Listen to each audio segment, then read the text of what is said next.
the 10 of us went to that crusade was to kill Billy Graham. I made up 10 zip guns, so each member had one of those. I said to the guys, come on, we're going on the green. And we spaced ourselves so that we could see each other around where Billy Graham was preaching. We decided that we would leave it until the appeal time. Not before, but during the appeal. We would kill Billy Graham. There are thousands of you here today that have burdens that need to be lifted. My gun was under my jumper, and I'm standing there, and I looked around at this crowd, and I thought, what the dickens are all these people doing here? And I turned back around, and then suddenly a voice said to me, what are you doing here, George? And I quickly turned back around to have a look and see who was there, and nobody was there that I knew.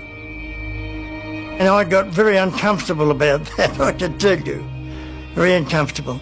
The Spirit of God is speaking, and He's here tonight, and you know He's here. And there's a little voice down inside of you that says you need Christ. That is God speaking. Okay, I know this is you, God. You took my dad. You hurt me so much. Why should I love you? Why should I care about you? And God said to me, George, I didn't take your dad to hurt you. And indeed, He said, I would never hurt you, full stop.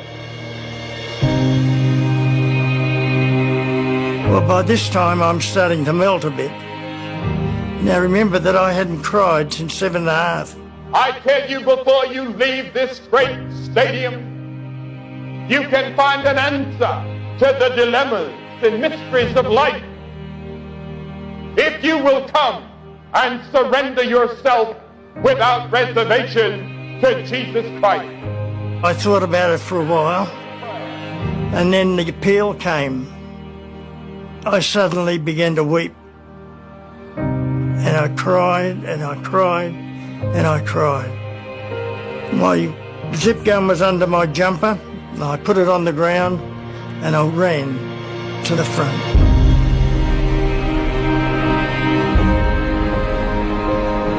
There may be many factors that led you to this moment, but there is a climactic moment when you give your life to Christ.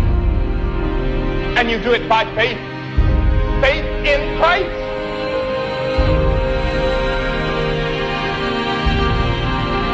The amazing thing was that 9 out of the 10 of us got converted that night.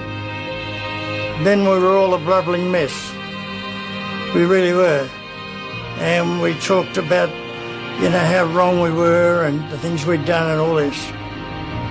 It was quite a night, let me tell you, quite a night.